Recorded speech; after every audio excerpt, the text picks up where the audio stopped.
hoje eu convidei Pedro para vir pregar no Papo de Graça. E ele vai pregar o que ele escreveu, sem tirar nem pôr, com a palavra Brother Peter, Pedro, Cefas, Pedrão de Cafarnaum. Fala, irmão. Simão Pedro, servo e apóstolo de Jesus Cristo, aos que conosco obtiveram fé igualmente preciosa na justiça do nosso Deus e Salvador Jesus Cristo.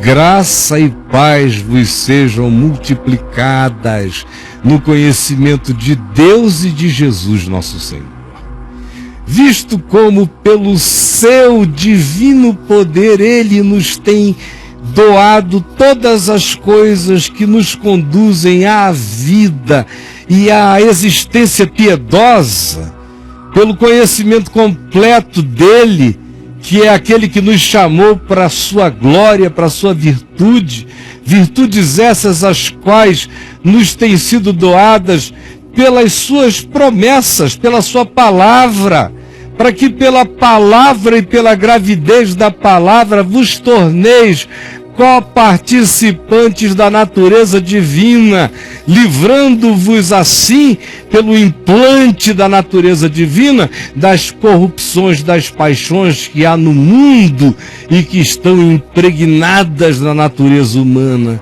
Por isso mesmo, vós e nós e todos, reunindo toda a nossa diligência, associemos com a nossa fé em Jesus, que é o Evangelho, em Jesus, no Evangelho, que é Jesus, a prática. E com a prática, o conhecimento, porque é pela prática que se conhece o Evangelho. E por esse conhecimento experiencial, agreguemos o domínio próprio, que é a prática do conhecimento que tem que produzir domínio próprio. E com o domínio próprio, vem a perseverança, a constância. E com a perseverança vem a compaixão, a misericórdia, a piedade, a fraternidade e a plenitude do amor. Esta é uma escada na qual devemos andar e subir todos os dias. Por estas coisas, porque estas coisas, subindo nós nesses degraus, existindo essas realidades em nós todos os dias e aumentando em nós, elas fazem com que nós nunca sejamos inativos, nem infrutuosos no nosso conhecimento de Deus e de Jesus Cristo. Nós nunca seremos daqueles que sabem apenas por saber, fazendo com que esse conhecimento se torne um conhecimento contra nós. Ao contrário, será conhecimento para a vida, e não um conhecimento que murche a nossa existência. Pois aquele a quem estas coisas não estão presentes, esse que não enxerga que a vida com Deus tem que ser assim, nesse crescimento e sem retrocesso, é um cego, vendo só o que está na cara, esquecido da purificação dos seus pecados de outrora, e que nós fomos todos, por causa da cruz, constrangidos a vivermos para Ele, que por nós morreu e ressuscitou. Por isso, irmãos, procurai com diligência cada vez maior confirmar a vossa vocação, que é essa de caminhar subindo da fé em virtude, em conhecimento, em domínio próprio, em perseverança, até a plenitude do amor. Por isso, procurai com diligência cada vez maior confirmar a vossa vocação e eleição, para serdes isto. É vivendo assim que vocês confirmam quem vocês são. Porquanto, procedendo assim, não tropeçareis em tempo algum, pois desta maneira que vos será amplamente suprida e garantida a entrada no reino eterno de nosso Senhor e Salvador Jesus Cristo. Quem quer segurança, vive assim, crê assim, sente assim, interpreta assim a vida. Por esta razão, sempre estarei pronto para vos trazer lembrados acerca destas coisas. E hoje eu estou pronto a lembrar o que Pedro disse para nós acerca destas coisas. Embora eu creia, como disse ele, que estejais certos da verdade já presente em vós, e vós nela confirmados segundo a confissão de fé no Evangelho puro e simples. Também considero justo, enquanto estou no corpo, despertar-vos com essas lembranças, certo de que não vai demorar muito e eu deixarei este corpo, como efetivamente o Senhor Jesus Cristo me revelou lá na praia de Tiberíades. Mas, da minha parte, esforçar-me-ei até o último dia para cumprir o que ele disse: cuida das minhas ovelhinhas, pastoreia as minhas ovelhas. Eu estou fazendo isso, por isso eu lembro a vocês dessas coisas essenciais, e esforçar-me-ei diligentemente por fazer que a todo tempo, mesmo depois da minha morte, conserveis lembrança de tudo isto. Porque não vos demos a conhecer o Evangelho, nem o poder, nem a vinda, nem a encarnação de nosso Senhor Jesus Cristo, seguindo fábulas engenhosamente inventadas.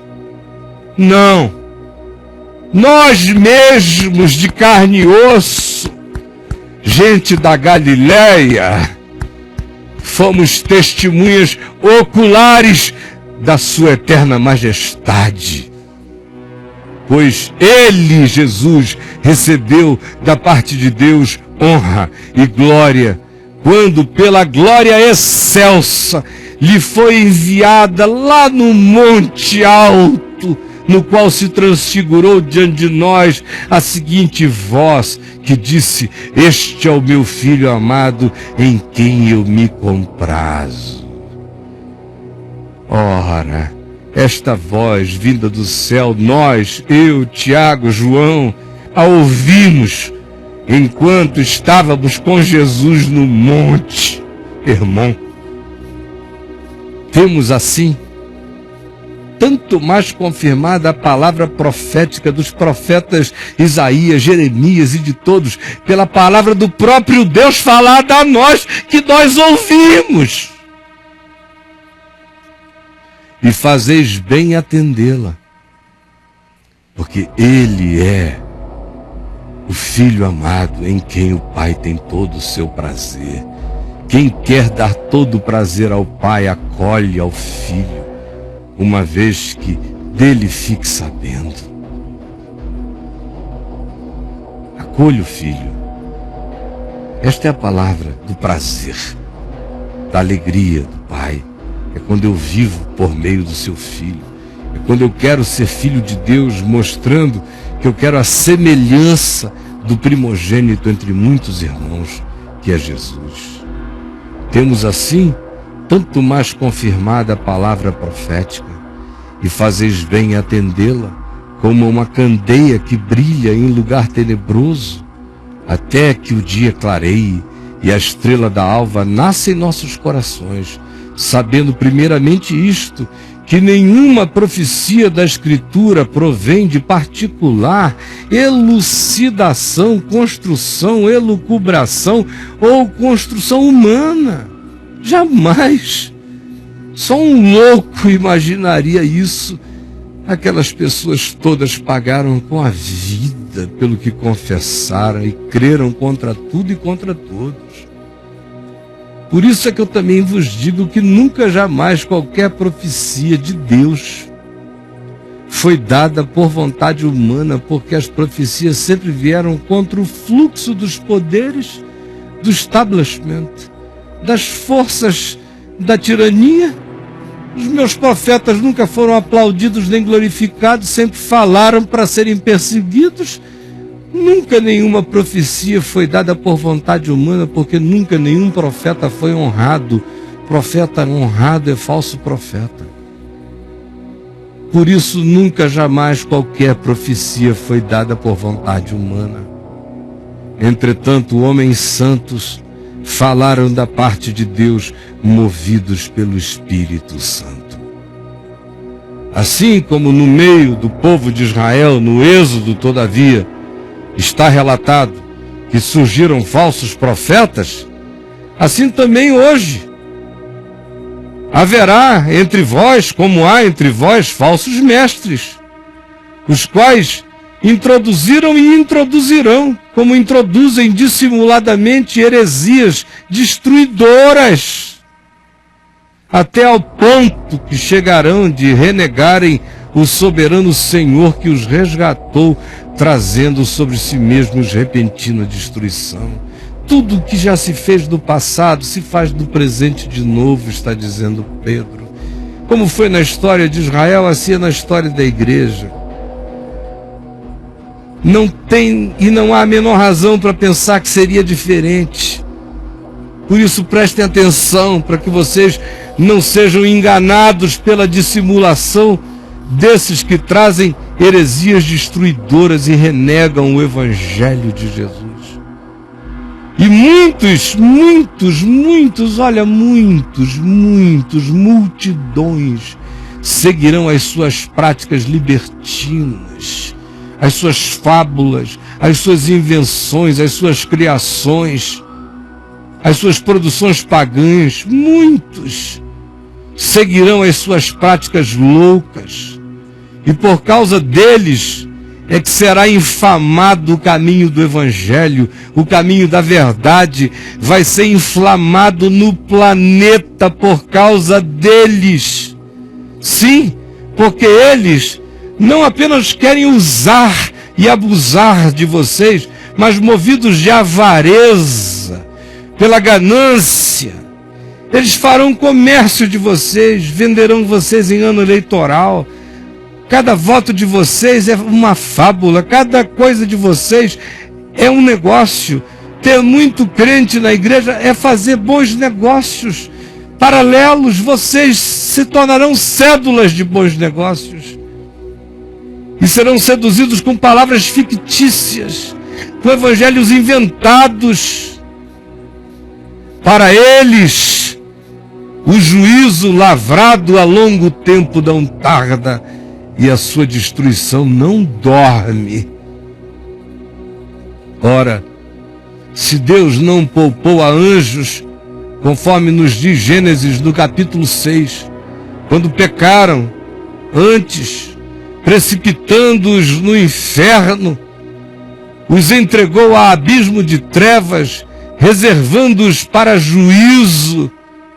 Informação essa que Pedro tirara do livro de Enoque, e não poupou o mundo antigo, mas preservou a Noé, pregador da justiça, e mais 7 pessoas, quando fez vir o dilúvio sobre o mundo da impiedade dos híbridos que tinham surgido da relação dos Benai Elohim com as filhas dos homens. Sim, Deus não poupou aquele mundo nem aquela geração, porque Ele pouparia. Vocês creem, então, a deturpação do Evangelho entre nós em qualquer tempo, em qualquer hora? Ou vocês esqueceram de Sodoma e de Gomorra? De como foram reduzidas às cinzas as cidades de Sodoma e Gomorra? E ordenou-as à ruína completa, tendo-as posto como exemplo a quantos venham a viver impiedosamente, deliberadamente contra a vida. E como no meio de tudo aquilo, todavia, Ele livrou o justo Ló, afligido pelo procedimento libertino daqueles insubordinados, porque Ló, pelo que via e ouvia, quando habitava entre eles, atormentava a sua alma justa, cada dia, por causa das obras iníquas daqueles indivíduos que assim decidiram existir contra o sentido da vida. É assim porque o Senhor sabe livrar da provação os piedosos e reservar sob juízo os injustos para o dia do juízo. Especialmente aqueles que, seguindo deliberadamente a carne e o culto hedônico, andam em imundas paixões e menosprezam qualquer absoluto. Gente sem nenhum absoluto, atrevidos, arrogantes, não temem difamar as exousias superiores, as referências superiores, aquilo que não compreendem, ao passo que anjos, e é uma referência que ele tira do livro de Enoque, embora maiores em poder e força, não proferem contra esses entes espirituais superiores, nem mesmo contra Satanás, juízo infamatório. Antes dizem: o Senhor te repreenda, Satanás. Não brincam nem com o diabo. Esses agora, entre vocês, todavia, como brutos irracionais, naturalmente feitos para presa e destruição, falando mal daquilo em que são ignorantes, na sua destruição também hão de ser destruídos, recebendo injustiça por salário da injustiça que praticam contra a alma do próximo, falsificando o evangelho contra o próximo. Tudo isto Pedro diz, falando dos que falsificam a palavra, não se esqueça, considerando como prazer a sua luxúria carnal em pleno dia, refastelando-se, quais nódoas e deformidades eles se regalam nas suas próprias mistificações. São transas misturadas com mistificações, enquanto se banqueteiam convosco nos banquetes da prosperidade, tendo olhos cheios de adultério, insaciáveis no pecado, engodando almas inconstantes, tendo o coração exercitado na avareza, na ganância pelo dinheiro, se tornam filhos malditos, abandonando o reto caminho do evangelho, se extraviam, seguindo pelo caminho de Balaão, que é o da grana, que amou o prêmio da injustiça, recebeu, porém, como castigo da sua transgressão, o fato de um mudo animal de carga vir a falar-lhe, repreender-lhe, refreando-lhe a insensatez. Esses todos serão confrontados por mulas e bestas, que Deus lhes enviará como vozes de sabedoria no dia do juízo, desses que, como Balaão, amam o prêmio da injustiça. Esses tais são como fonte sem água, não brota nada deles, nada que seja eterno. São como névoas impelidas pelo temporal. Para eles está reservada a negridão das trevas, porquanto, proferindo palavras jactanciosas de vaidade, engodam com paixões carnais, enganam com paixões carnais as pessoas. Por suas libertinagens eles vão seduzindo aqueles que estavam prestes a fugir dos que andam no erro, mas eles conseguem enganar e trazer de volta, prometendo-lhes liberdade, quando eles mesmos são escravos da corrupção. Pois aquele que é vencido fica escravo do vencedor. Me diga o que você serve e eu te direi quem é o teu Senhor. Portanto, se depois de terem escapado das contaminações do mundo, mediante o conhecimento de Jesus e do Evangelho, se deixam enredar pelo falso Evangelho e de novo, e são vencidos, enganados e levados, ora, tornou-se o seu último estado pior do que o primeiro, pois melhor lhes fora nunca terem conhecido o caminho da verdade, serem alienados, pagãos de todo, era muito melhor do que, após conhecer, entender, saber, voltarem-se para trás, apartando-se do mandamento, do evangelho que lhes foi dado, e não só isso, indo corromper pessoas.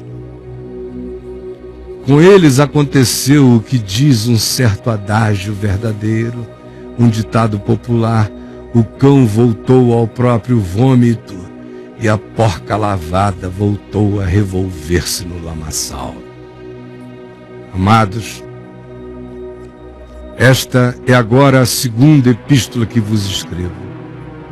Em ambas, procuro despertar com lembranças a vossa mente esclarecida, para que vos recordeis das palavras que anteriormente foram ditas pelos profetas, bem como do mandamento do Senhor e Salvador Jesus, do Evangelho, ensinado a vocês por nós, os apóstolos, que ouvimos dele o que a vós ensinamos, tendo em conta, antes de tudo, que nos últimos dias virão cada vez mais escarnecedores com os seus próprios escárnios, andando segundo as suas paixões, as suas vontades, as suas deliberações, e dizendo: onde está a promessa da sua vinda?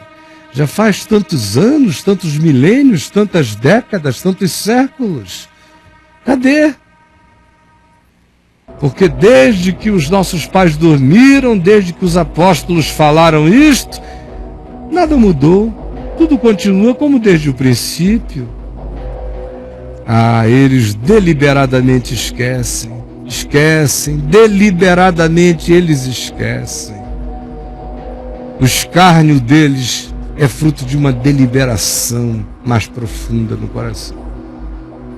Eles deliberadamente esquecem que de longo tempo houve céus, bem como terra, a qual surgiu da água, e através da água pela palavra de Deus, pelas quais veio a perecer o mundo daquele tempo, afogado em água. Ora, os céus que agora existem e a terra, pela mesma palavra, têm sido entesourados para fogo, estando reservados para o dia do juízo e destruição dos seres humanos perversos. Há todavia uma coisa, amados, que não deveis esquecer jamais, que para o Senhor um dia é como 1000 anos, e 1000 anos é como um dia. Vocês sabem que Deus opera em outra escala. Não retarda o Senhor a sua promessa, como alguns a julgam demorada. Pelo contrário, Ele está sendo longânimo, paciente para convosco, não querendo que nenhum pereça, senão que todos cheguem ao pleno conhecimento da verdade, que todos cheguem ao arrependimento, à metanoia. Virá, entretanto, saibam, como ladrão o dia do Senhor, no qual os céus passarão com estrepitoso estrondo, e os elementos subatômicos se desfarão. Também a terra e as obras que nela existem, toda a matéria, serão extinguidos. Visto que todas essas coisas hão de ser desfeitas, deveis ser tais como os que vivem em santo procedimento e piedade, porque não há nada que vocês cultuem à volta que não vá cair no nada da existência. O que não for espírito não vai ser salvo para a reconstrução que virá.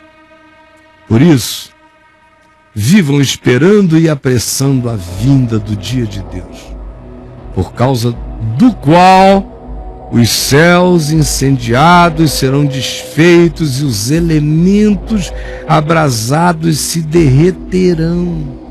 Nós, porém, segundo a sua promessa, estaremos transcendidos.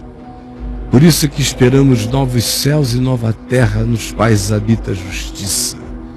Por essa razão, pois, amados, esperando estas coisas, empenhai-vos por ser achados por Ele em paz, sem mácula e irrepreensíveis, e tende por salvação a longanimidade de Jesus.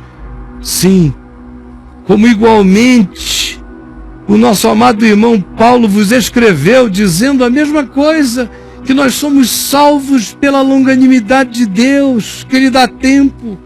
E ele disse isso, o irmão Paulo, segundo a sabedoria que lhe foi dada, a qual eu reverencio como divina, ao falar acerca destes assuntos, como de fato ele costuma fazer em todas as suas epístolas, nas quais há certas coisas difíceis de entender, que os ignorantes e os instáveis deturpam, como também deturpam as demais escrituras, para a própria destruição deles. Vós, pois, amados, prevenidos como estáis de antemão, acautelai-vos. Não suceda que, arrastados pelo erro desses insubordinados, descaiais da vossa própria firmeza no Evangelho puro e simples. Antes, crescei na graça e no conhecimento de nosso Senhor e Salvador Jesus Cristo. A Ele, pois, seja glória eternamente. Amém. Obrigado, Jesus, por esta palavra de Pedro, por esta exortação válida enquanto houver céu, enquanto houver terra, enquanto os elementos não forem destruídos e esbraseados se desfizerem. Essa é uma palavra com prazo de validade garantido. Enquanto houver consciências conscientes de si, ei-la falando à consciência humana. E ei-la hoje falando àqueles que dizem que conhecem Jesus, mas vivem para negá-lo. E aqueles que transformaram o Evangelho em fábulas e que usam-na para sua esperteza e avareza, para sedução e libertinagem, e como motivo de engano e de ganância, e outros como magia, outros como feitiçaria, outros como maldade praticada em nome do poder superior de Jesus. Feitiçarias essas postas a claro pelo Evangelho hoje aqui. E eu quero pedir que tu nos constranjas, que esta palavra de Pedro trazida a nós neste dia tenha nos enchido de constrangimento e arrependimento para a vida, salvado o nosso destino de ser o destino de Balaão, ou de Caim, ou dos revoltosos da revolta de Coré. Por favor, aplica a tua palavra rasgantemente em nós e nos leva à consciência que o teu Espírito vier a produzir agora no coração de cada um. É o que eu te peço, Jesus. É o que eu te peço, Jesus. Olha aqui para mim.